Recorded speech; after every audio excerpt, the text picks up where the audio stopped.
out where the rivers run beneath the endless sky,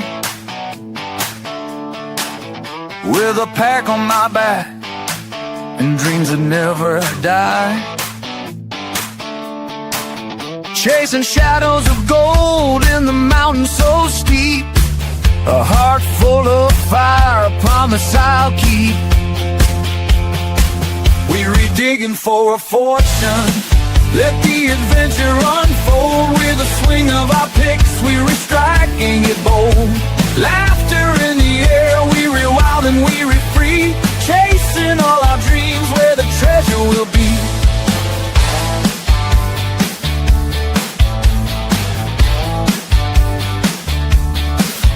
Down in the canyon, the sun beating down.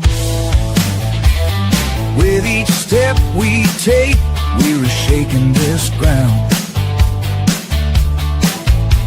The laughter's our currency, the grit in our hands. In this wild, rugged land, we're making our stands. We're digging for a fortune, let the adventure unfold. With a swing of our picks, we're striking it bold. Laughter in the air, we're wild and we're free, chasing all our dreams where the treasure will be.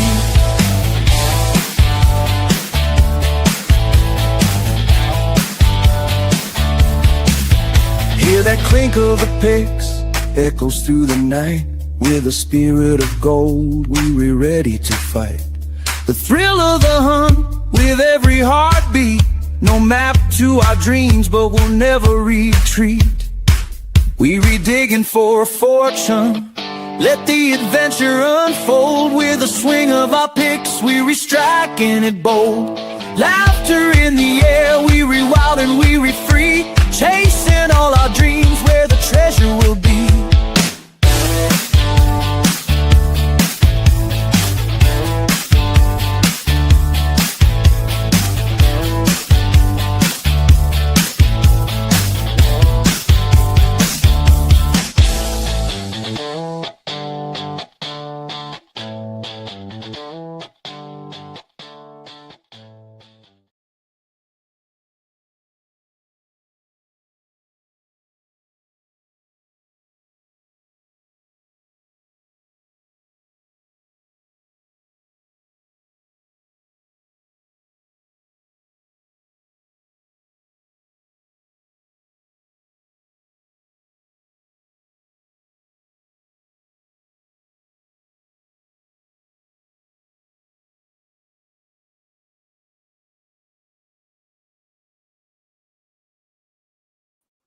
What's going on, everybody? Welcome to another episode of the Digging Deeper podcast. I'm your host, Jaron, with co-host Mr. Errol Bremer, and we got a special guest this evening for you guys, Mr. Vernon Akison himself. How you guys doing this evening? Aloha. He's here and he's in the building. All right, well, first and foremost, I want to give everybody a shout out to jumping on tonight for tonight's podcast. It's going to be a ton of fun. We're going to talk about a ton of different subjects. First and foremost, we were trying to get the pre-show figured out and organized. Sorry for the little bit of the delay. I think we're delayed by about 8 minutes. That's typical podcast, typical Digging Deeper podcast, right, Arrow? We're typically late a little bit. Never ceases to amaze me how we try to be on the button and it just never happens. But I guess that's just how the world works. Mr. Vern, the first question, first and foremost, that I really would love to ask is your uprising. So how did you get into being a ship captain, and was that something that you were I guess you could say trying your hardest to get into, or was that something that fell in your lap and many years later here you are? How did that go about with you? How did that start? Well, it started out, I joined the Army 2 weeks after I turned 17 and got out 2 weeks after I turned 20. And discharged at Fort Bragg, North Carolina. And I was hitchhiking over to California, got to Vicksburg, Mississippi, and the guy I was riding with said, well, I'm going down to New Orleans. maybe you can hitchhike a ride on a ship over there or catch a job on a farm flag ship going to the West Coast. I said, shit, that sounds like a good idea. So I went down to New Orleans and racked around down there for a couple of weeks, and I couldn't find a ship, but I did find the headquarters for the Seafarers International Union. And they told me about a school they had there that I could join and go through a training process, and then they would ship me out. But I'd have to get a haircut, and I vowed that I'd never get another haircut after I got out of the army. So I said, "Fuck this!" I went on out to the West Coast and stayed out there for a couple of months, and then came back, busted, spent all my money. Came back to New Orleans and signed up with the SIU, Seafarers International Union, and went through their little school down in New Orleans, which wasn't much of a school. It's more like a little slave labor camp. But I got through it, and they,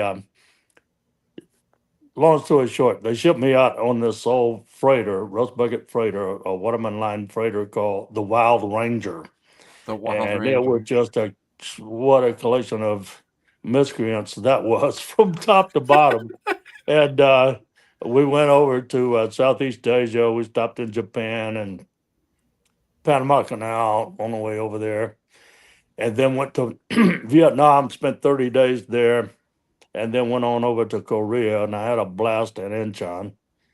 And then Wow. I got back, and I swore after we paid off in New Orleans that I'd never set foot on another ship for the rest of my life, because I mean it was insane.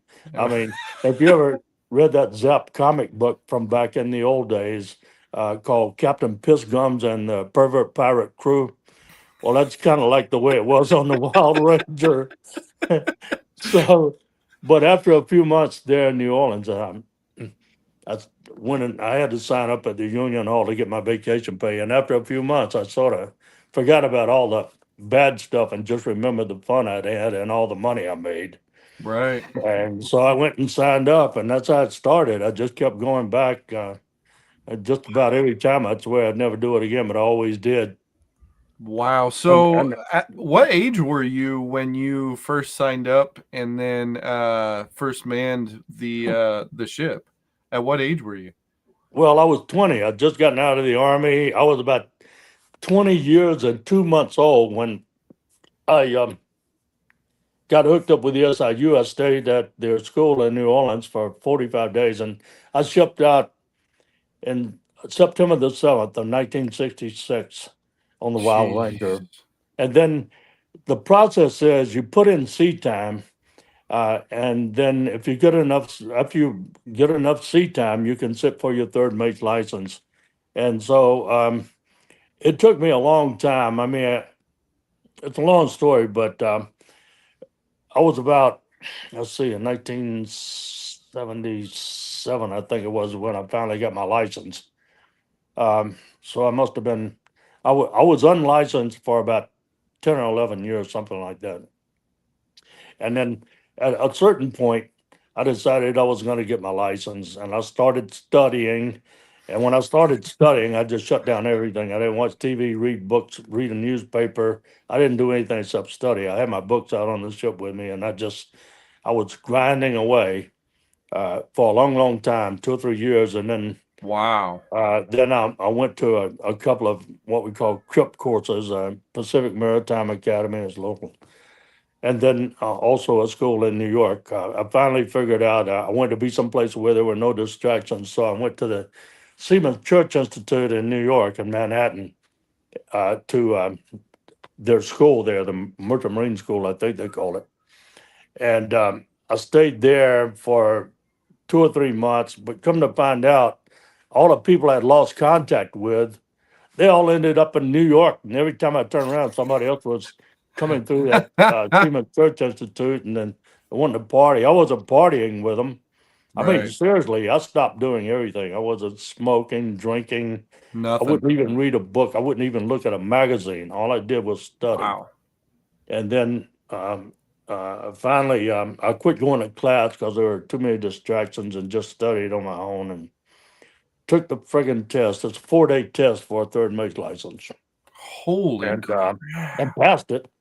and then started shipping out on my license. And then on each license, starting with third mate, you had to get a year's sea time before you could upgrade to second mate, then another year chief mate, then another year master. But you don't ship out a year solid. You don't sell a year solid. You take some time off. So typically, to get a year's sea time, it's going to take you 2 or 3 years.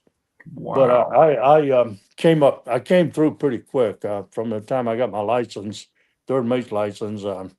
It only took me 5 or 6 years to get my master's license. I think I got that in 85 or 6, something like that. And then by then I was sailing chief mate on a 900-foot tanker, Jeez. on a 3 mate tanker. Normally they have 4 mates, but they had a special contract with the union to run it with 3 mates, which mean you had like a lot more work. I was routinely putting in. I write up my overtime sheet.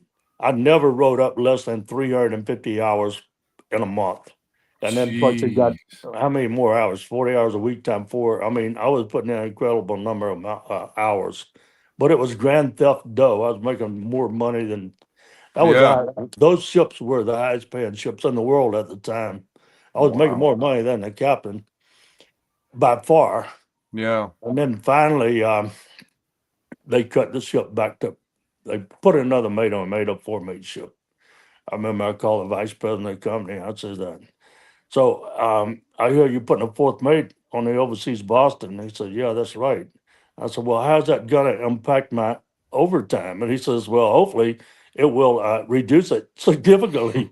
I said, yeah, I guess it will. Well, how about a captain's job? He says, you want to sell captain? I said, well, who the fuck doesn't want to sell captain? Yeah, I want to sit in the Right. chair. If you're going to cut my money, I want to sit Yeah. in the chair. Yeah. So I said, okay, well, get your pilotage for Prince William Sound and we'll give you the job. And I said, fuck yeah, okay. I was already running into Prince William Sound going into Valdez, and I had to study for a long time to draw. I didn't know how to draw navigational charts. They give you a blank piece of paper and you got to draw a complete damn navigational chart. And then you got to do a light list, all this other shit. So Wow. anyway, I had to figure all that out. And that Prince William Sound chart is one of the most complicated ones out there. But I drew the damn thing, got my pilotage, and they gave me a captain's job on the overseas Boston. And I sailed on the Boston for a few years. I'd already been on there as chief mate, knew the ship well. And I started sailing captain in and out of Valdez. And then I ran in, you got Marine pilots when you go into port. And a couple of them kind of took a liking to me, I guess, and they invited me to join their pilot force. And so when the time came, I think it was in '93, I said, yeah, to hell with it. I'm tired of this. I had some couple of young daughters and I wanted to spend more time at home. Right. So I came up here to Homer, Alaska, and joined that pilot group, Southwest Alaska Pilots Association. And it's a 4 year training program. So I was in training for 4 years. It cost me a shit ton of money. And it was a lot of work. It was gruesome, really. You had to. I think at the time I had to draw 27 navigational charts and memorize all these light lists. I think the Prince William Sound light list had like 37 lights on it. And God, I mean, I couldn't do it. I finally bought a book called The Memory Book after trying for weeks to memorize that friggin' light list, and sat down in 2 days and read that book and studied it, and then went back and memorized the entire friggin' light list in a day. So Dang. so I started using that, What and then age were you when uh, you came up to Homer? well, that was 32 years ago. So I would have been 79 minus that was 77. I would have been like 45, I think, something like that, which is kind of long in the tooth to go piloting. Normally, people start piloting. Well, back in the old days, pilots were always retired sea captain that had just a wealth of experience under their belt. But these days, these pilot associations, they don't take as much store by experience, and they go with younger guys. And it is kind of a young man's game because climbing up and down those down pilot ladders on the side of the ships. Right. You come out on a small boat and make a mad leap for that pilot ladder and open the hell, you grab it and then you scurry up like a young orangutan, and then you got to walk up about 10 flights of stairs to get up to the wheelhouse. And then you assume the con and then pilot the ship to wherever the hell you're going. And Jeez. yeah, when I first came here, and then like I said, it was a long drawn out process. So It's 4 years. I could have been a brain surgeon in 4 years. Well, maybe not, but you get my drift. It was oh a yeah, long down yeah. program, Yeah. and so it involved. I counted one time how many planes. Everything around here. This is a huge area. All these different areas, 27 different ports, waterways, and whatnot. 27 charts I had to draw. So down Jeez. there, each one you had to get 14 observation trips in and out of every one of them before you could sit for your pilot's license, your federal pilot's license. And at that time, we had to get all the federal pilotage for every down port and waterway in South Central Alaska, which is huge.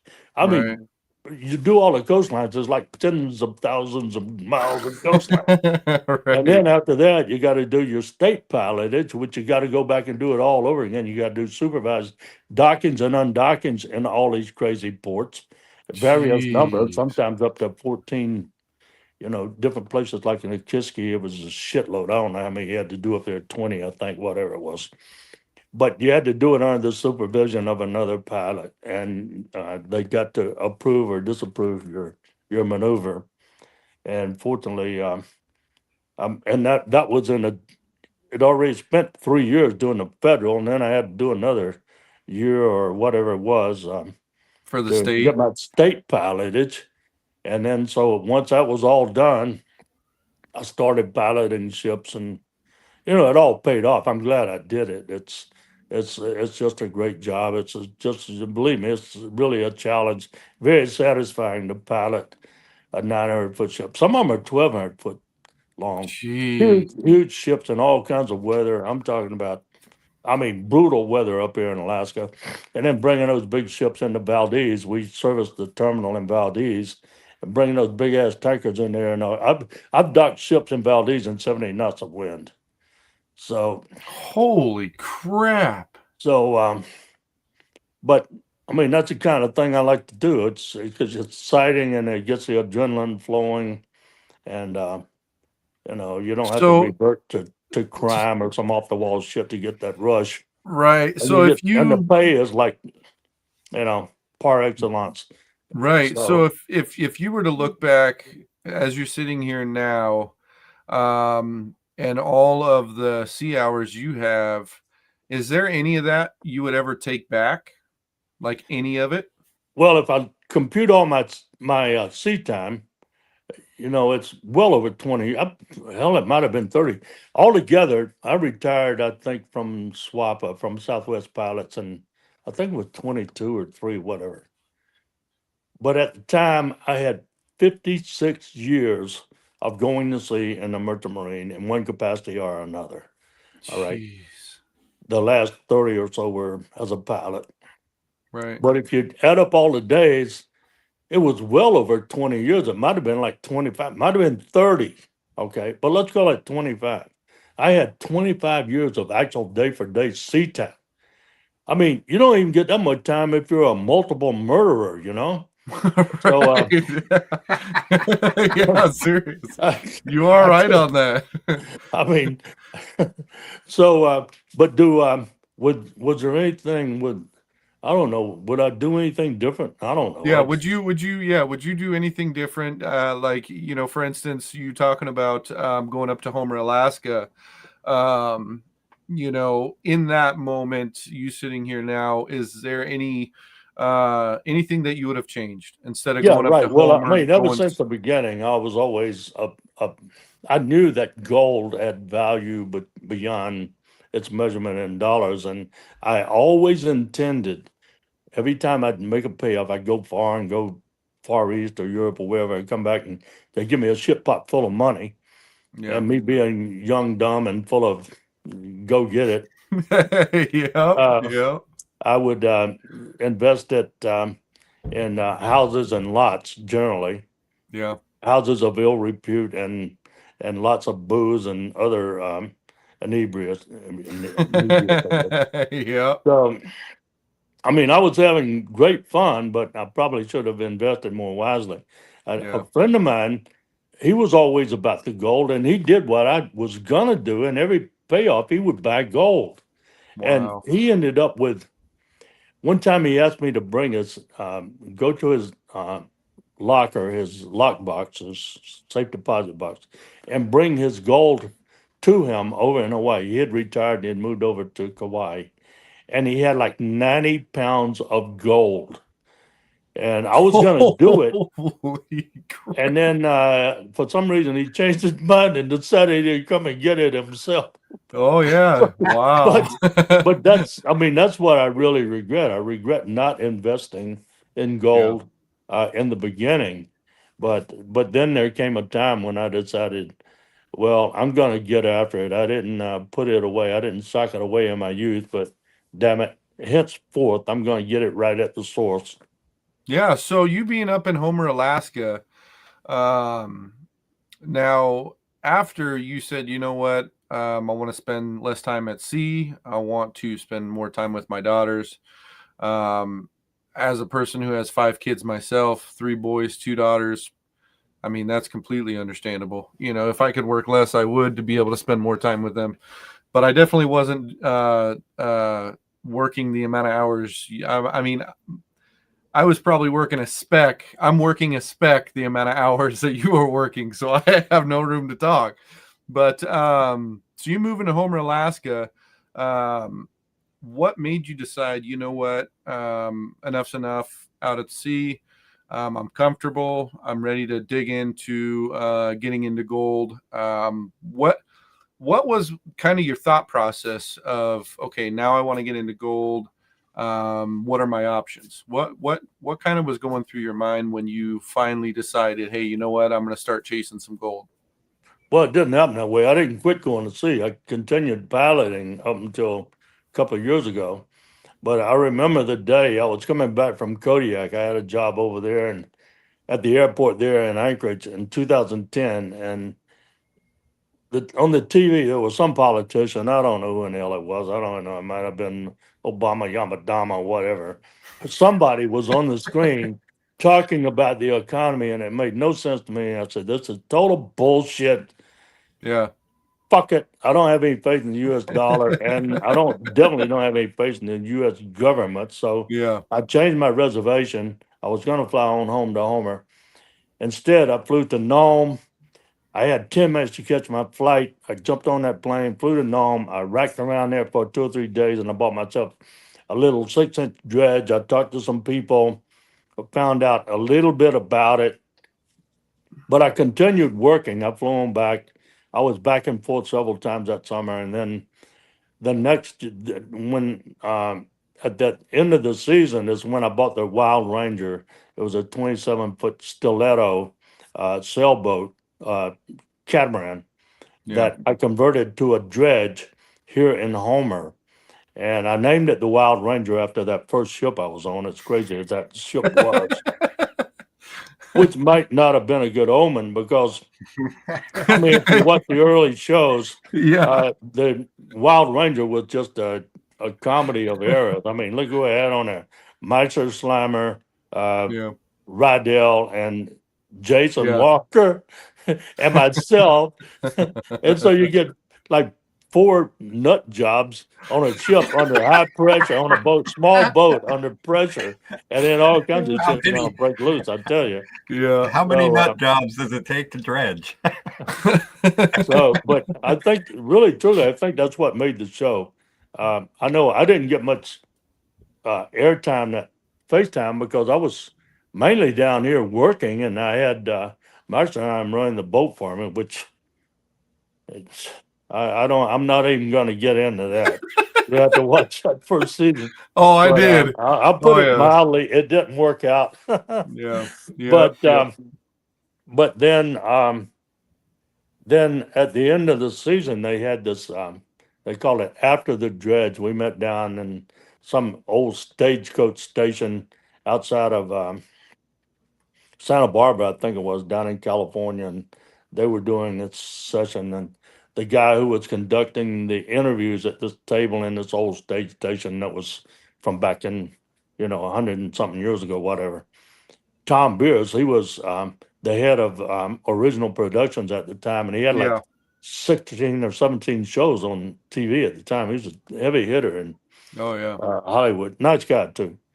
But he was doing the narration back then, and he was conducting the interview, and he was interviewing Meisterheim, and then he brought me in, and then he said, "Do you have anything to say to Meisterheim?" And so I told Meisterheim what I thought of him because of the things that he had done to my equipment and whatnot.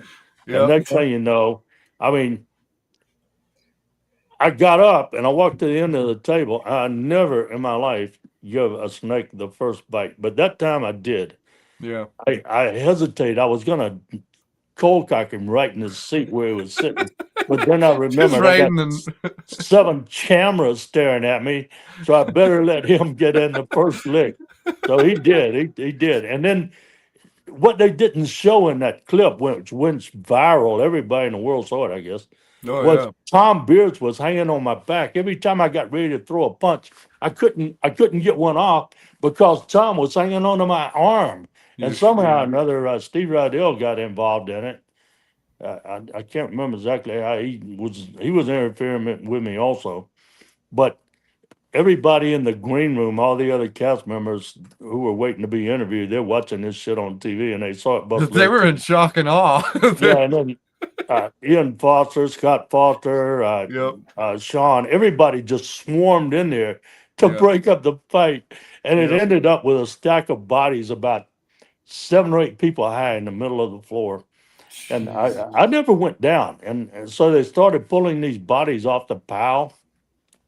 And they got down to the bottom, and there was Meisterheim on the bottom of the pile. And then they pulled Meisterheim up, and underneath him was Steve Rydell. Steve Rydell was squashed At the very flatter than bottom. a fritter. Oh, I think he geez. busted up a couple of ribs, Yeah. but whatever. So I know all the cops came. I mean, they had to go way up this windy road up in the mountains to get there. They had fire trucks. It was like all these lights and shit, Just a and nightmare. and the Yeah. cops came in. I had it ended up the next day. I had black eyes, and he was wanging away at my face, and like I said, I couldn't punch back. Right. But they asked me. They said, "Well, you want to press charge?" I said, "For what?" It's like, it was a no, it was a mutual. no, it was mutual combat. Yeah. But I remember something that just crossed my mind. They had this beautiful blonde makeup lady before I was getting ready to go in. She was making me up and playing a little Oh, yeah. grab ass. Nothing serious, just playing a little minor grab ass with her. And then after it was all over and I'm all banged to hell, she came over and sat me down and was rubbing my hand, and she says, "Oh, you're such a total badass." And I said, "Yeah, you and me, baby." so, yeah, Oh, that was that's the most fun awesome. I'd had in a long time. I just wish I'd have gotten off a few more punches. Yeah, a couple more. Yep. Yeah. Yep. So I mean, your turn. I think I got off track there a little bit. I don't even remember. No, you're good. No, you're good. No, That's a great stuff, man. That's absolutely amazing. I mean, so after that first season, going on into the second season and trying to do as much as you can to create a better team and really kick ass at bringing in some gold. The second year or third year in, did you kind of go at it the same way you had the first year you was trying to get a team together, or now do you feel like you had a little bit more knowledge on the kind of crew you needed, what you wanted to do, things like that? Well, you can have all the knowledge you want about what kind of crew you need, but what it comes down to is what's available. And Right. pretty much you got the dregs of the earth up there. Right. Anybody that knows what in the hell they're doing, he's already employed or got his own dredge. I went through dozens and dozens of people, and I did it just like I did on the ship. I weed out the deadheads and keep the good guys. All right. But the good guys were few and far between. But over a Right. period of years, I mean, it took me years to really assemble a good crew. Right. And you had to settle on Brian, right? Oh no, Brian, he's all right. But I tell you what, when he first came there, I used to yell at him when we'd tie up. I mean, I'd just scald his ass. I'd yell at him because doing stupid shit. And then finally, one Brian, if day, you're watching, fi- he's finally spilling the one beans on day, you, Brian. we got to the dock, and I said, Brian, did you notice anything different about today? And he said, no, what was it? And he said, I didn't yell at you one time. And he says, oh, yeah. I said, you keep it up. You'll be captaining this damn thing before it's over with. And sure as Oh, shit, that's geez. what happened. Yeah, Brian, hey Vern, Brian's watching. Oh, He says, yeah, I'm here, LOL. yeah. Oh, So, it is too funny. Uh, Yeah, so once you established a good set crew, and obviously, like you said, sure it was going to take you some years. Doing that kind of dredging is a whole different animal, whole different beast. We've had a few people on the podcast that do similar stuff like that, and it's just crazy to me how you guys are able to pull it off, after so many years of really, I wouldn't say struggling, but just trying to form a good team and trying to establish, I guess, a base for what you guys need to be successful. So once you did get a good team established, um, how does it work as far as you guys being able to go out to any part of the Bering Sea? Do you have to? Is there certain grid markers that you yeah. can and can't access? How does that work as far as claims and things like that out at the Bering Sea?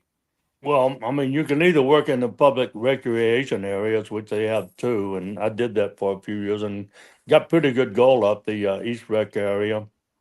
Uh, or you can work on somebody's claim or lease and pay them a royalty. And um, eventually, I started working on Tomcott, and I was working under the auspices of uh, Dave McCulley and paying my royalties to him. I spent several seasons on Tomcott, and then that lease sale came up. I forgot what year it was. Now it's been probably 5 or 6 years when I bought lease number 56, and it was right at the beginning of COVID. When was that? 20, I guess. 20, yeah. So I saw the notice that there was going to be a lease sale. And so on the very last day, I flew up to Anchorage from Nome and went to the DNR headquarters and filled out all the damn paperwork. It was a sealed bid auction on all the 11. Well, I think I got 11 or I got 8 out of the 11. I think 11 leases for sale. I bid on 8 of them. I got all the ones I bid on, Oh, including wow. 56 and 16 and some others. And then I sold a couple of them, and then I had a buyer lined up for all of them. And then right the last minute of the last day, the son of a bitch reneged on the deal. And so those leases I had to let go back to the state. But I Uh, made enough off the ones I sold to uh, uh, compensate me for the money I had to put down. You have to put down a small amount, a certain percentage of what you bid on that day that the bids are unsealed. And then they give you 30 days to come up with the rest of it.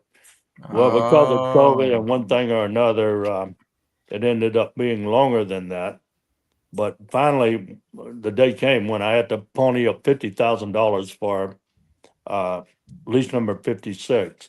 And so, I mean, it's a matter of public record.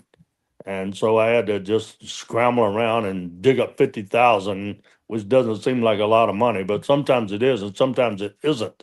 Well, at Right. that particular time, it was a lot of money to me. Right. So Oh I yeah. scrambled around, got that money. I bought 56, which was the deal of a lifetime. And believe me, I'll never say anything bad about the state of Alaska because it was just a godsend, me getting that lease. And the people up at DNR and DEC, even Department of Revenue, they're pretty damn decent here. They're unlike bureaucrats in any other damn state I've ever lived in. You can talk to these people, and they're pretty reasonable. They're real people, and you can call them up on the phone, and they answer the friggin' phone. So I'll Yeah. never say. I That mean, depends on. you Yeah, know, that I depends on can sit here state. all day and tell you all the things I don't like about the federal government and the government of California. And Right. I'm not too fond of the government of Hawaii, where I used to live either. But Alaska is all right with me. All right. That's awesome. That's okay, So, Vern. I don't think we're supposed to like the government anywhere. yeah. I mean, I don't mind paying them. They require a certain small percentage every year of your earnings, and you got to do the paperwork. I hate the paperwork. I really do, but it's a necessary part of the job. And but as far as paying what I got to pay them for my annual rental and my production royalty and that sort of thing, I don't object to that. I really don't. I mean, Yeah, Brian. thank God I've got this lease. It's paid for itself 100 times over already. I mean, Yeah, it's just, Brian says we made the 50K back the first week of dredging. That's yeah, absolutely a blessing. yeah, Wow. fucking A. And That's so, awesome. I mean, that's all right with me. It's the best move I've ever made in my life. I'll tell you that. Yeah. And a lot of people out there think some guy just texted me this morning saying, Vern, you're a dumbass. You couldn't find gold in a jewelry store, blah, blah, blah, blah. His name is Dexter. Dexter, if you're watching. You always have, that's funny. You always have keyboard warriors. That's what we Get out call of it. here, man. Keyboard warriors is what it is. No, but anyway, I had a good time with him. I like to jack with these trolls. So I started going back and forth with him and ended up he was laughing and saying he was a fan, but didn't sound like it this morning. Some people wake up and decide, you know what? I'm gonna Yeah, fuck with this person. that's what I said. You mean to tell me you woke up this morning and sent me this message? You Yeah. know, fuck you. And besides that, I'm thinking about buying my own setting up my own damn online jewelry store, asshole. And It's not your fault. He bought a bag of pay dirt, Oh. panned it out this morning, and there That's wasn't funny. anything in it. Yeah, he did. Yeah, that's too funny. That is too freaking funny. We have some comments here. I'd love to run through some of these comments. We got a bunch of people watching. It's absolutely awesome to see everybody in here. Let's see. Evergreen Prospector says just an average day in a seaport for Vern. Let's see. Let me get back down here. Got a bunch. Let's see. JC got us says 50,000 wouldn't be that fun to crowdsource. Definitely not. That'd be extremely tough, and you'd have a lot of people poking at you after everything was said and done. Evergreen Prospectors again says try dealing with Washington State. Shit. Yeah. no, I've dealt with those assholes. I was running in there for years on tankers. Thank you very Yeah. much. No, I got no use for the authorities agree. there in Washington State. They used to follow me around in a helicopter on that ship I was on because it had a couple of spills before I came aboard it. And I swear to God, the news helicopter used to follow us up and down Puget Sound. And anyway, enough about that. And then Jeez. they come aboard. They'd send these turd head bureaucrats aboard and give me this form to fill out. And one of the questions was, is your tanker leaking oil? And it was like, oh yeah, we leak oil everywhere we go. You know? and then the other question I remember was, what are you doing to well your crew? Well, first of all, what the fuck does that even mean? And the guy says, well, do you have a gym for them or A gym, little workout area. What we do is we work them 12 to 16 hours a day for Geez. 3 to 4 months, and then we give them a big bag full of money, and then they go ashore and they weld themselves.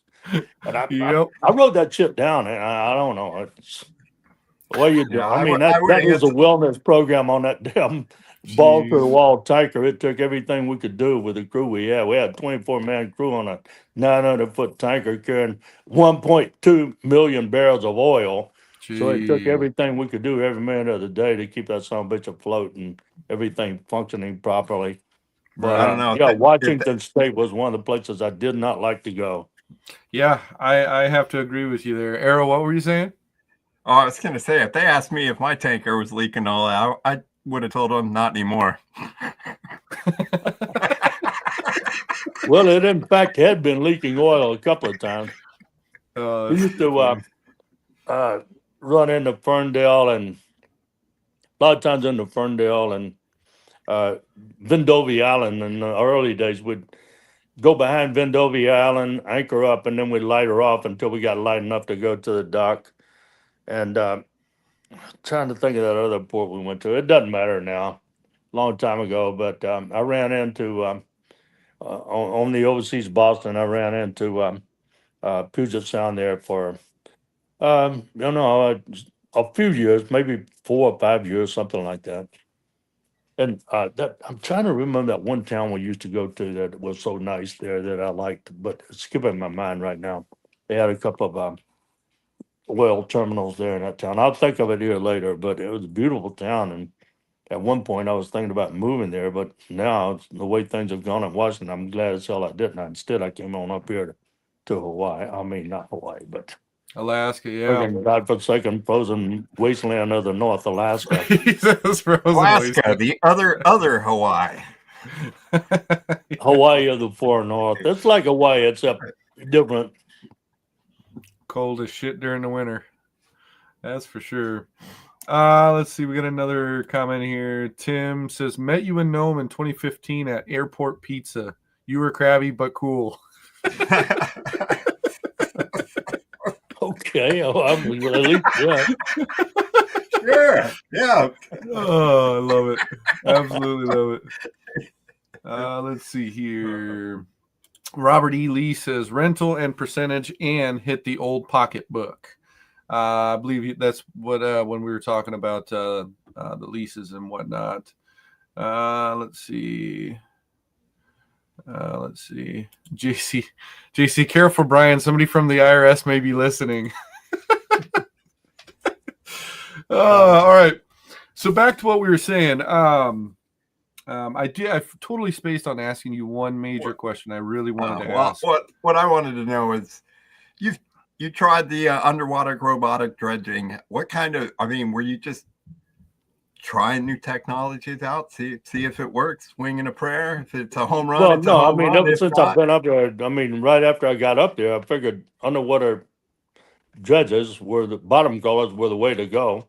The most successful guy up there by far and away for all these many years has been a fellow with an underwater crawler, but he's developed it over the years and he knows what he's doing. He's put, 25 years into the damn thing. But hang on, I got a problem with my dog. Hey, get over there. I don't know what the hell he's doing down there. He's munching on something. Found some But food. anyway, so I call these people, and they got this little 4-inch judge. I told them 4 inches is too small. And they said, no, we'll do 120 yards an hour. I said, not in Nome, you won't do 120. No way in hell. And well, okay, the president of the company came up there and I took him out and I showed him around. He says, yeah, we'll do 120. All right, asshole, we'll go with it. That So is so I much got to up move. So I got it. I got the thing up there. We did it like a joint venture, but I had to pay to get it up there and get it back.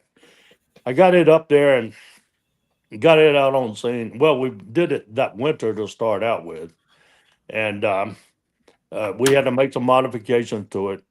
And believe me, it didn't come close. It might have done a diver with an 8-inch can do approximately, I'd say 8 to 10 to maybe 12, but average it, call it 10 yards an hour. And a diver can target the gold. He can use Right. the old M1A1 eyeball to find the gold and follow it if he's a good diver. But this thing, you got to go shotgun patch. You got to take it all. So we get this thing down there, and I'm figuring it's probably looking at the throughput through the sluice box, I'm figuring it might have been doing 12, maybe 15 yards after we finally got crossbars across the nozzle. It's a 4-inch pass through pump um, that's mounted on the crawler, but it was getting plugged. We put crossbars on it, had a big, gnarly teeth that big on this rotating head on it. We had to cut them off to little nubs because it was just it would dig in and then the nozzle would go down and the tail end of the dredge would come up in the air and start doing a tail wagging the dog kind of a deal. So we modified Jeez. that and we finally got it working. And based on what my best guesstimate was, we were doing maybe, I'll give them credit, maybe 15 yards an hour, but that's way far removed That's how from 20. 120 yards an hour. And then plus, you couldn't sight the goal. I mean, we're using cameras, so my divers were beating the pants off this damn dredge. And Right. so I sent it back to them at my expense, telling them what needed to be modified. Number one, I need a bigger dredge. 4 inches is ridiculous. Yeah. And so, long story short, by that time we weren't seeing eye to eye, and they sent it back that next summer, basically configured the same way it was. I shouldn't have even sent it down to California back. It cost me like 40 grand to send it down there and bring it back. Then I had to get a vessel to support it that summer. And it was just yeah, it wiped me out. By the time I bought the all in, that the Kellys are using now, I had Yeah. that vessel. I had a lease purchase option on it. It cost me a bunch of money to get that thing and then modify it and all that. By the time that season was over, I was so far in the hole, it wasn't even funny. That's when I quit. And then plus, I wasn't really liking the people who were in charge of producing the show at the time because they were feeding me all these lines. And Right. I didn't like that. And I remember one time I'm standing there and this guy's feeding me lines. And I says, hey, I'm not a fucking meat puppet, all right? And then I feel like the words of Rothschild are flowing through my lips. And then I said a few other things. I guess that must have rubbed them the wrong way because uh, we parted company at the end of that summer, and I didn't come back that winter. It was like mutual because I was fed up with them anyway, and I needed to make some money. Yeah. So I came back down. I piloted. I dredged that winter and that summer, but I didn't do it in front of the cameras. I've made every season, whether there are cameras there or not.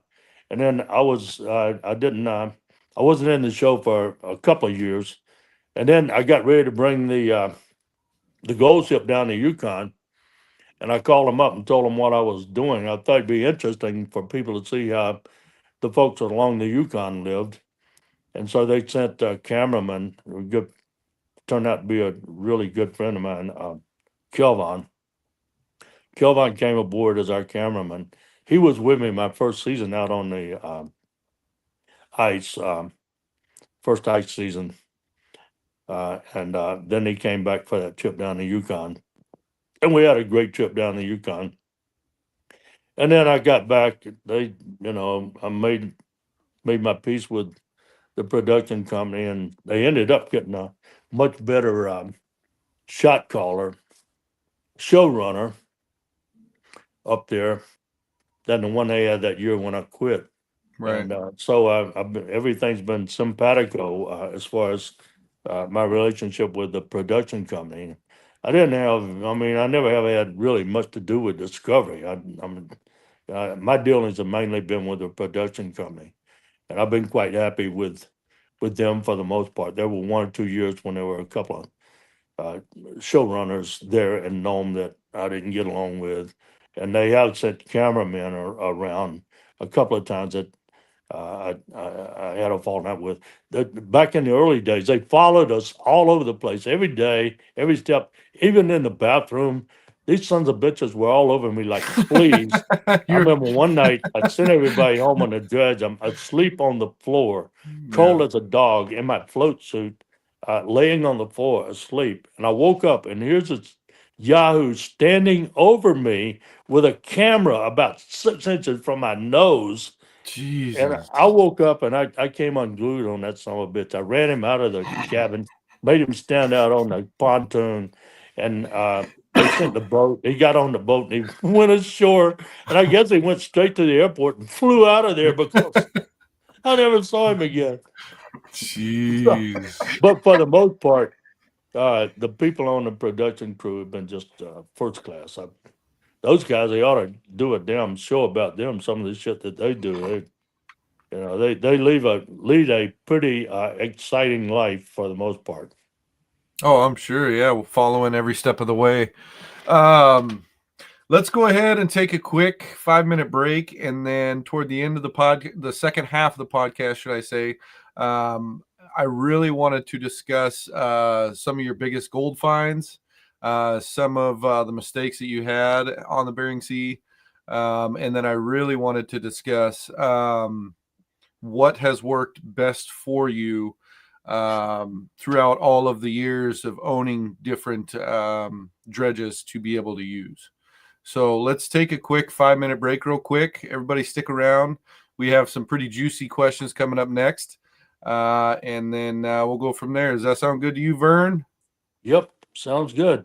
Perfect. All right, everybody. We'll see y'all in 5 minutes.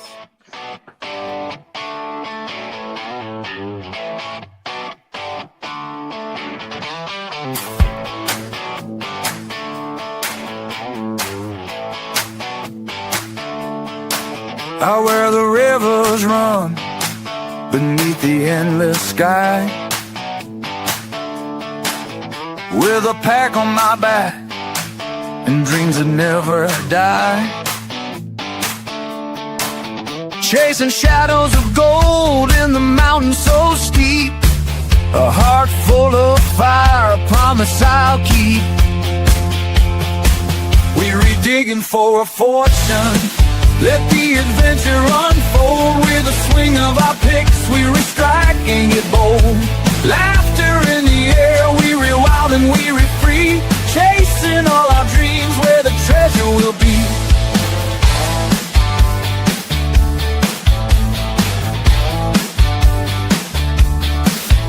Down in the canyon, the sun beating down. With each step we take, we're shaking this ground. The laughter's our currency, the grit in our hands. In this wild, rugged land, we remaking our stands. We re-digging for a fortune, let the adventure unfold. With a swing of our picks, we re-striking it bold. Laughter in the air, we re-wild and we re-free, chasing all our dreams where the treasure will be.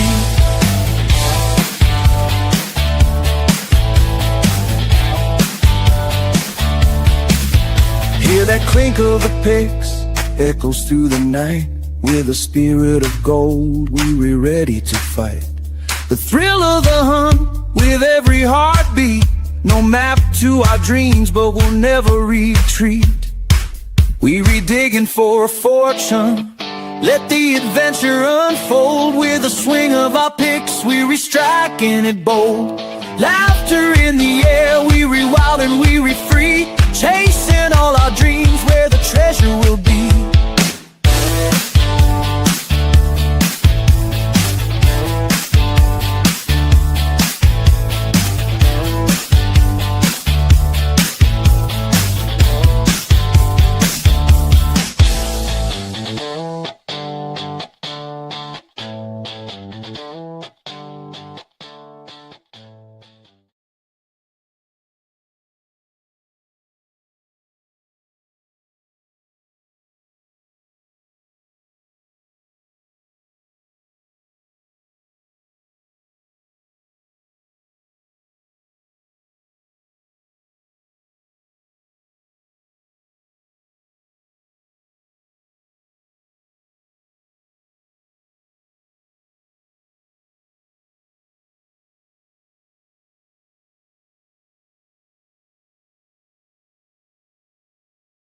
Welcome back, everybody, to the second half of the podcast. Hope you guys are enjoying this. I mean, I tell you what, to be able to dive into Vern's past is just absolutely awesome. Vern, I really do appreciate you being on the show. It still blows my mind just how many sea hours you have under your belt and how many years you spent out at sea. Most people don't even spend a quarter of that their entire lifetime. So I had a few questions I wanted to ask that I forgot to ask earlier. Just the first simple question: what have you ever had, which I'm sure you've had, a quote unquote butt puckering moment in all your years out at sea, and what would that be? Hang on. I might have to take a pill on that one.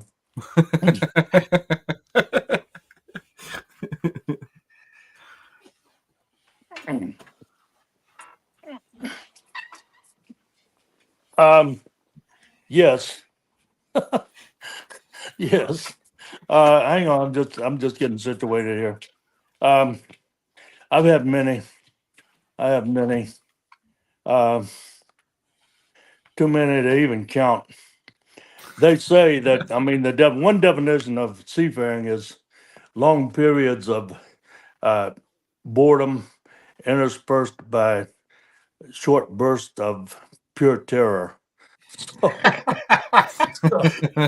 So yeah, Makes yeah, sense. yeah. Makes sense. And then the other definition is like prison, except with the danger of drowning. And there's a lot of truth in both those. So yes, I've had lots of pucker type moments. Yeah. So, is there any in particular, or there was just too many to count? Was there one in particular that you'll never forget? One that just anytime you think of the past being on sea, that it just brings it up to you. Well, a lot of them have to do with weather, and then I've had a lot of uh, near death experiences on pilot ladders going up and down the side of ships. But there was one time on this tanker, the Overseas Chicago, I was chief mate, and we had to change out a pump. And I'd been up for days, literally days. We loaded down in Panama, Cherokee Grande, came up to the Gulf, lighted off, and then we were going into Port Arthur, I think it was. And we were working during the transit. We had to change out a check valve on a pump. Damn thing had malfunctioned on it, so we couldn't use that pump, and that meant we were going to take twice as long to get our cargo off. So to get this pump separated, they're huge pumps. Okay. Our lines on that ship were, I think they were, the bottom lines were 18 inches, as I recall. And we had jacking bolts to jack up the and separate the pump, but I couldn't find the jacking bolts, and my pumpman was on vacation. So we used these hydraulic power packs and come alongs, and there was oil all over the place. There were fumes down there so heavy you could cut them. I had a dozen people down there working on this project. We're trying to get it done before we got up alongside the dock and had to start working cargo.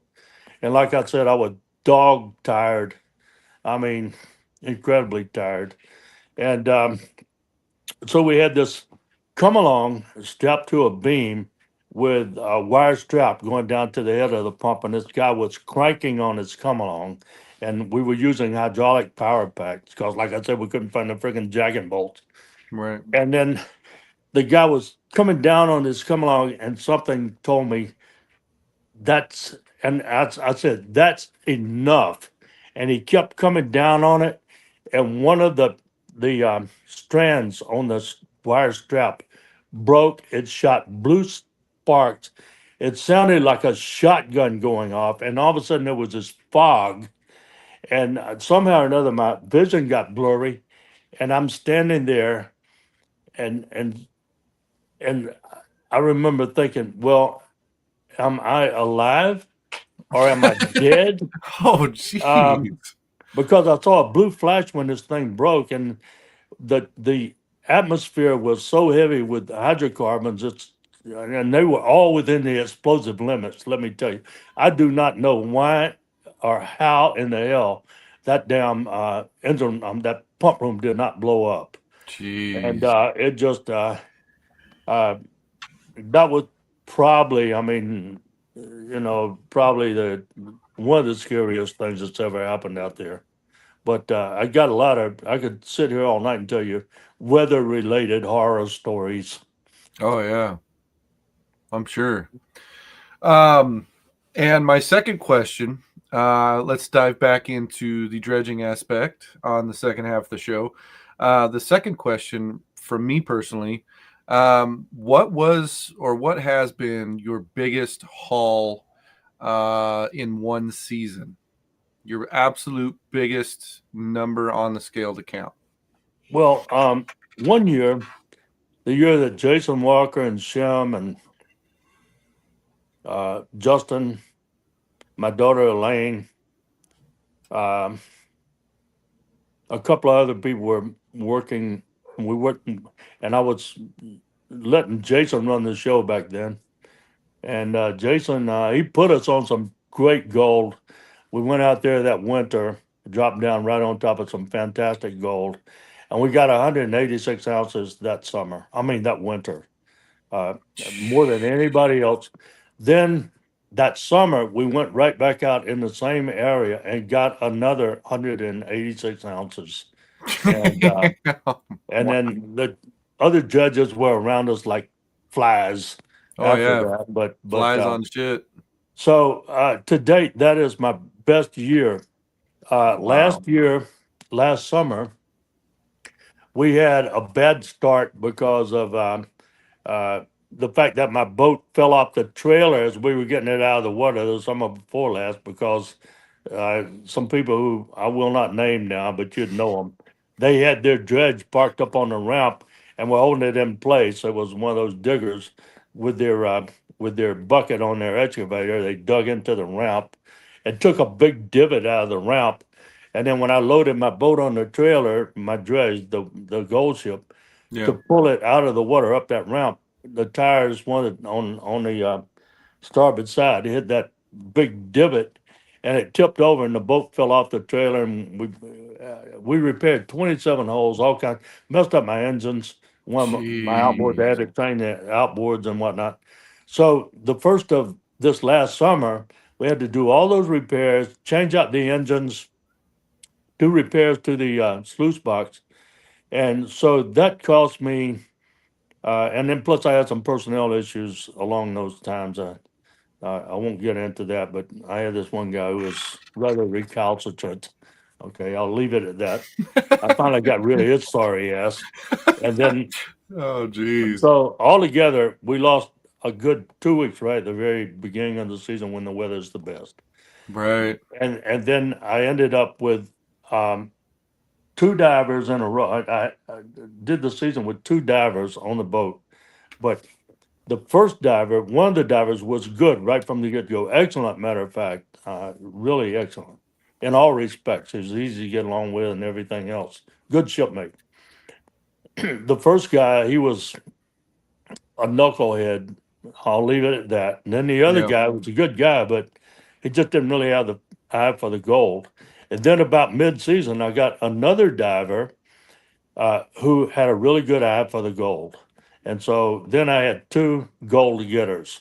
And Yeah. so last season, I think Brian, he was keeping records. I think we got about 175 ounces last summer, which was pretty Jeez. good. But if we'd had those first 2 weeks of excellent weather, it would have been double. Double. I Yeah. mean, you don't dive every day. You figure for a season, you're lucky if you get 55 or 60 good days. And Right. we lost about 12 or 15 of them right at the beginning Yeah. of the very best weather. Right. So, but the boat proved itself, and we're using that nitrox system. I had Brian running the boat for me, which meant I didn't have to be there all of the time, or even most of the time. I spent most of the time last summer at home, Right. and thank God for that. It was the first time that's ever happened, and we had good results right up to the end of the season, and we cut the season a little bit short.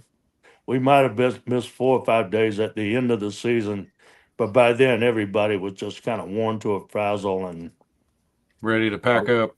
yeah, we because of people having to go different places, I just said to hell with it. Let's pull the boat. So we lost 4 or 5 days on the back end of the season and 12 to 15 on the front end of the season. So that's a big chunk out of your season. You know, if you're looking Oh at yeah, 3 weeks. 13 Yeah, 3 weeks. yeah. Yeah. But we did good. I was happy. I think the crew was happy. Um, for the most part, everybody got along pretty damn good. And you're talking about how do I assemble? You don't assemble a crew and they stay. They come and go all the time. I mean, what I have is a nucleus of people who have sailed with me or worked with me on that dredged with me before. And then when the time comes, I'll tell them, you know, we're shaping up. You want to ride? You want to work or what? And then I have a lot of people who have been back multiple seasons. Like I worked with Brian several seasons, and Kevin, he's been with me 5 or 6 years, and Gary Panos was with me for 5 or 6 years, and then now I've got some other people in the mix. But uh, that's how you do it. You know, you can't keep bad people on the team, and Right. I'll let them go. I mean, I rather enjoy firing people. I tell you straight up, I used to enjoy that on the time. You know, boom, you're out of here. Get the hell off my And ship. it was good for them because it kind of got them in touch with reality, and some of them would go on to careers in other fields that they might have been better suited for. And I'd Yeah. take them back if the union sent them back. You know, I'd give them another shot at it. But Yeah. usually when they came back, they had a much better attitude and a much better grasp of reality because I will fire your ass. Yeah. You know. So anyway, that's been my that's how I operate, and I've done it, and I think it's a successful model. A lot of people, no, oh, you can't fire people because well, fuck that. You know, if they're not cutting Yeah. it, get them out of there and get somebody that can cut it. That knows what they're doing. Yep. Yep. Yeah, Brian says going out to save John Culp was a butt puckering moment. Oh yeah. Oh yeah. Yeah. I was thinking about ships, but on the dredge, when we went out in the middle of that storm, I mean, the storm deteriorated on us. When we first went out, it wasn't that bad, but by the time it was over, it was really life threatening. And we went out to save this knucklehead, got out there, the damn boat was down by the stern, looking like it was going to sink. I told him to get off the boat. We could have sent a raft over for him. I told him, get on your damn wetsuit and we'll take you off the boat. And he wouldn't do it. Jeez. And then so it finally came down to it. I mean, we're getting swamped. The waves are coming over the outboards. We're in the trough, and there's a danger of rolling the damn motor. As it was, we did damage. It took me 10 days to get that boat back in shape. We flooded the pump engine, and it killed my generator. Never did get that generator going again. Did all kinds of we had a fire on board. Water got in the inside of the boat and sloshed around by the batteries. The damn thing caught on fire. And then finally I says, I'm not going to kill my crew and sink my boat to save those sorry assholes. If they don't have Yeah. enough sense to get off that boat and come over here, well, they're just going to have to die. Sorry Yeah. about that, but adios, motherfuckers. And so we're taking off, and then I heard one of the guys, Yukon John's tender, a guy named Turtle. So I said, now across the horizon, I heard this later, and he said, John, where are they going? And he says, well, they're going back to Nome. He said, wait a minute, I want to go. But it was too late. But I really did at that time. I thought I was leaving those men to their death because we were 12 miles offshore. There didn't seem like there was a snowball chance in hell that anybody else would go out to rescue them. And I knew that boat was going down, and it did go down. It sunk. But Sean mounted up the wild one. It's like a 28-foot bayliner, just like my boat. I got a boat just like this called the Gay Dolphin, but he went out in a wild one, and by that time they had come to their senses and they got out the boat and went aboard with Sean. And thank God, otherwise they would have sunk.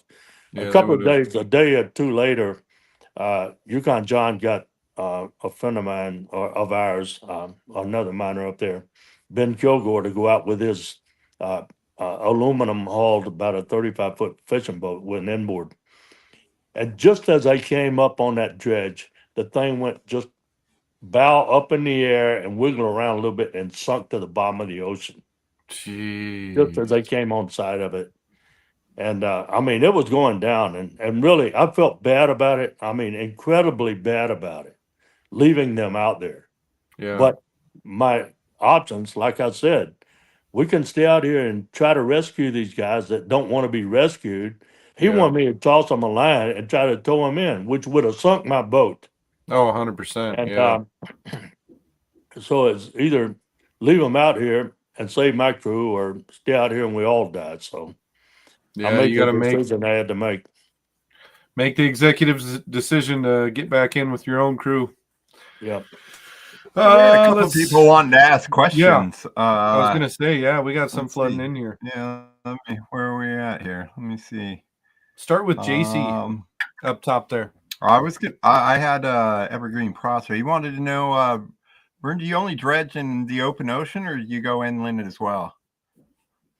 Well, I've tried some of the creeks in the summertime. I always thought that I needed some place for my crew to go during bad weather, and we did quite a bit of dredging on various creeks around there, and never got enough gold to make it interesting. We had some interesting experience. That one year, Brian was with me, and Gary Simpson, who's one of my aces, who's coming back this winter. Gary altogether has been with me 4 or 5 seasons or better. Wow. We went up on the Cougar Rock, about 80 miles out of town, and messed around up there and spent, quite a bit of time up there, and found a little bit of gold, but it was not enough to really keep us at it. We gave it a good shot though, and those guys, I mean, they were troopers. I paid them a little bit of money to keep body and soul alive, but they were mostly doing it just on their own hook, Right. out of a sense of adventure and, the prospect of maybe finding some gold and all of us making some money. And so Brian and Gary were real good about that year. Unfortunately, we didn't find much gold, but we did. It was an adventure. There's no doubt about that. Yeah, that's half the battle.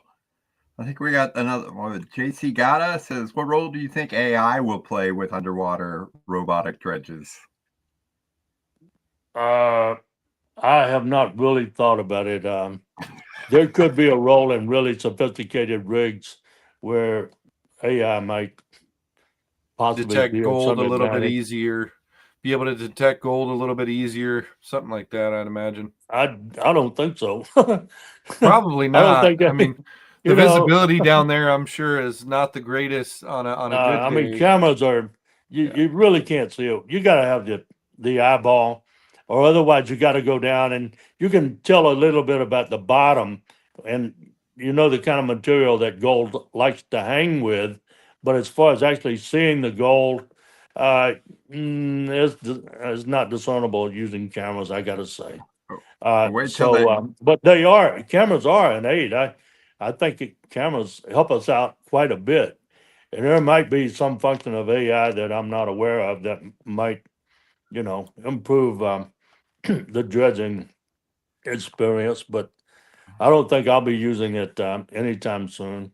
But, I still, I mean, even though I didn't have success with that small 4-inch dredge, I've been all about bottom crawlers ever since. I got 2 bottom crawlers there that I'm going to combine the 2 and make one out of them. But I still think that would be a good tool to have in your arsenal. Yeah. And I know, I mean, you always go with the guys who are doing the best, and the one person the real Mr. Gold up there, he's got a bottom crawler, but it didn't happen overnight, and he made a zillion mistakes as he's perfected this damn thing. And a lot of people come up there every year lately. Bigger and bigger rigs have come up, and they don't find any gold. I've seen multi-million dollar rigs come up there, and they're just helpless. They're babes in the woods. They sit down there and they think, okay, I got this great idea. Let me put together this damn rig that's going to cost like $5 million. And oh, by the way, I'll get these people to invest money in it, and we'll go up to Nome and cut a fat hog in the ass and come home richer than 4 foot up a bull's ass. Well, it doesn't work that way. It's just a fleet of there's the field of broken dreams up there. I can drive you around and show you all these rigs that people brought up that didn't work. Okay, Jeez. so I mean, my rig, I'm running an 8 inch dredge. On a good season, if everything worked well, I think it has 500 ounce potential. Wow. I got one guy working on my claim. He got a 12 inch dredge. It's the best one in town. Probably the most productive dredge in town. It's got a lot more potential. Uh, I'd like to convert mine into a 10, but it's just not configured where a 10 would really work with that dredge. And I'm happy with mine because we can go out and stay out for days at a time, and we're the only dredge up there that can do that. So I'm just gonna ride it until I move into a big piece of equipment, which is imminent. I'm gonna do that. But Yeah. until that happens, I'm just gonna go with the gold ship as an 8 inch. I call it a super 8. We got extra long hose, we got all the bells and whistles, nitrox, you name it, we got it. Everything's Oh, working the way you need it to for what you Mhm. have right now. Yeah. Yeah, we pretty much got it dialed in. Things are always breaking, but guess what? We're always fixing them. Yep.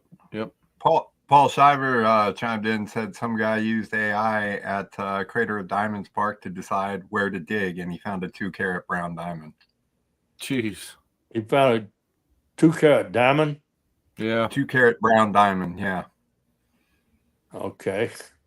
So what's Well, he gonna do with it? Yeah, that's What's the he gonna do reality with of it. The amount of he's probably starting to ask AI a lot more questions. lot. I think there was one more interesting question I wanted to ask that's on here from Gold Monkey Prospecting. It says, have you found anything else cool besides gold while dredging? That's a good question. No, not really. One of my divers said one day this damn walrus swam up and looked in his dive mask, but I didn't see that. So no, I mean there's some cool shit down there, but nothing really get too excited about. There's You don't pull a any bunch relics of out or junk anything offshore like and that? all. They used to just push the junk from the town, the garbage dump, and there are a lot of sunken ships back there in the old days. But yeah, we haven't really found much besides just gold, Yep. which is Yep. which is Gold in the exciting box. enough. That's all the hell I want to find. What's the Gold in largest the nugget box. you found in the box up there? Not there are hardly any nuggets up there. It's mostly fine gold. Spread out. If you find something the size of the end of your finger, You're doing that's good. extraordinary. Not very much big gold out offshore. Few people have found some, some nice sized nuggets, and then a few people have found and have claimed to have found some nice sized nuggets that didn't really. So, That didn't really. I'll take the fine gold. It sells for just as much. Well, I Yeah. had one more question for you before we end the podcast. What are your future plans, Vern? What are your future plans for being out there in the Bering Sea?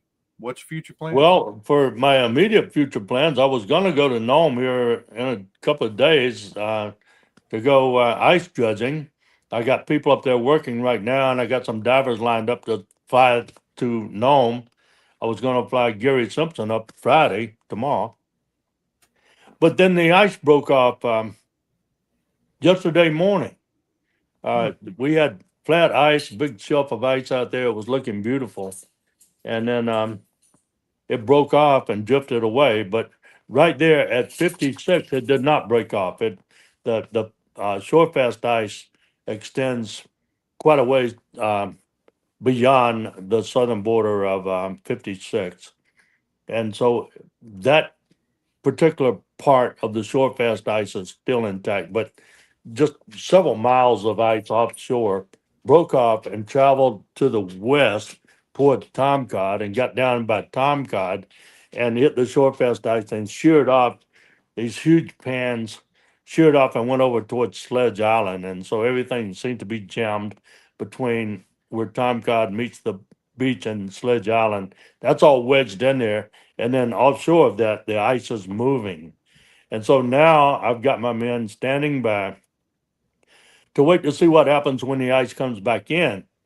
And normally, I mean, this is the earliest we've ever even thought about going out to start diving, because normally the ice will set up, break off, it'll blow out, it'll come back in, and then it'll jumble up. The plates will override each other. Some will go down, some will go up, and the pans that go down will get stuck to the bottom and anchor things in. But it makes for jumbled ice.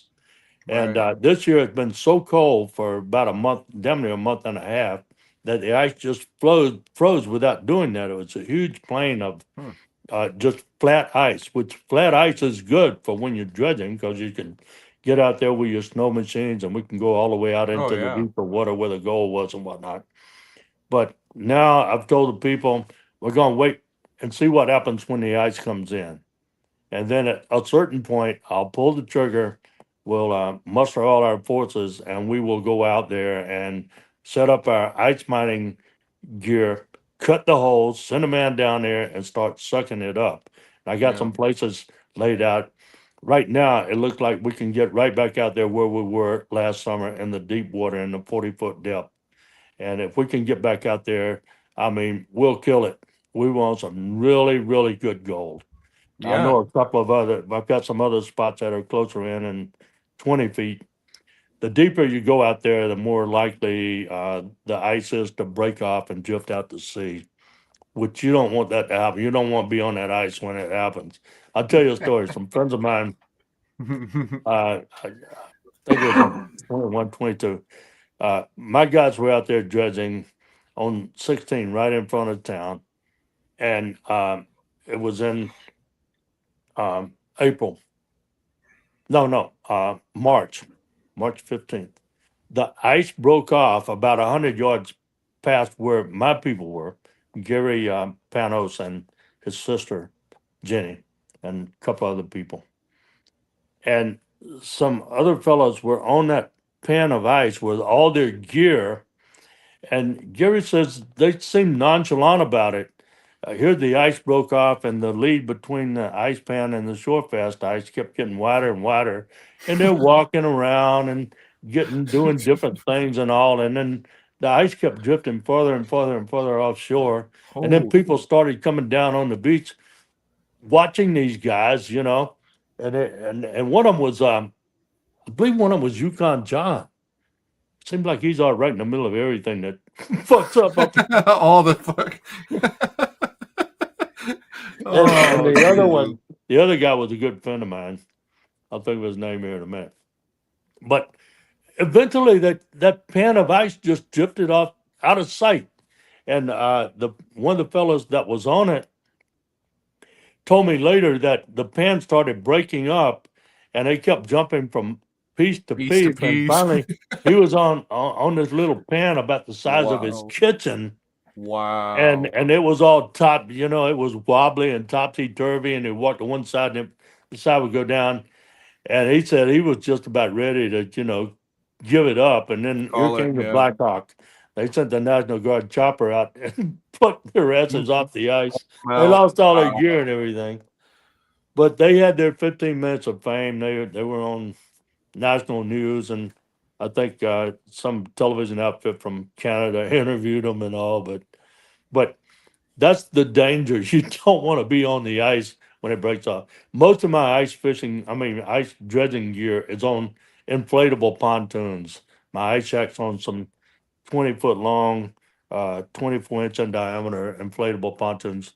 Most everything I've got is on inflatable. So, in worst case, at least maybe you got a chance of staying afloat. Staying But afloat, yeah, Right. instead of But the best thing is to monitor the ice as best you can and get off the ice when the conditions indicate that it's about ready to break off and blow out to sea. So you do it right. enough, you develop a sense about the ice. I I operate in a lot of ice on ships up here, or I did when I was piloting. There's a lot of ice Right. in Cook Inlet and over in Prince William Sound. So you develop like a spider sense about the ice, and you know, you can kind of read the signs if you're tuned into it. And so far, I've been lucky. I don't think it's all luck. Part of it is just experience, but there's always luck involved, and we haven't lost anybody, and you know, all never lost any equipment. So we've been lucky in that regard. And then next summer, I'll put the gold ship back out there, and I'll see what Brian's doing. If he's available, I'll probably get him to captain it for me, and you know, and then we'll keep campaigning that, and then if that happens, then that'll give me more time to work on a big rig. I got a design for a big rig, which I won't bother. It's too complicated to tell you about right now, but Right. you know, the bottom line is whoever comes up with the best machine wins.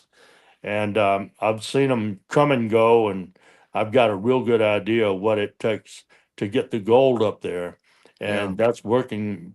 I would have put it on the water last summer, except I just didn't have the money to do it. It's when you get into that skill, that the equipment that size, it's you know you're talking Gets very expensive very hundreds quick. hundreds of thousands of Yeah. dollars, and but it's getting close. Every year we're getting better at what we do. So you just Sounds gotta like pay. it sounds like you just need a couple more years under your belt worth of gold, and you're Well, ready it's to, kind of you're a ready to- race for the roses because I'll be Yeah. 80 in June, so I don't know if I got a couple more years. He's like, I got a couple more, and that's about it. But you know, I'm not going to call it quits until they roll me over into Davy Jones's locker or a hole in the ground, whichever comes first. Davey comes knocking on your door. Oh, that's absolutely insane. Well, Vern, it was a pleasure. It was definitely a pleasure spending time with you this evening. I appreciate Yeah, what an it. amazing Absolutely insane. storyteller you are. I mean, just totally encapsulating. What a great. Thanks for What coming on. the life that you have lived, Vern, is absolutely stunning to me. It's something I can only dream of, and I mean that in a very positive way. I mean, it's just the sea hours, the dredging, the fist fights, the it's just it's absolutely insane. It really is. You I might have almost say traveled- you're a sailor. Safe to say. I have traveled far from the beaten path. Yeah. Well, without further ado, we're going to get off here, sign off. So, Vern, I appreciate you coming on the podcast. I hope you had fun this evening. Yeah, I did. I enjoyed it. Thank you very much. We definitely love you to come back on the podcast in the future. You know, talk about some of the updates, you know, and things like that. And Brian, if you're watching, we had him on the podcast, and it was a ton of fun with Brian as well.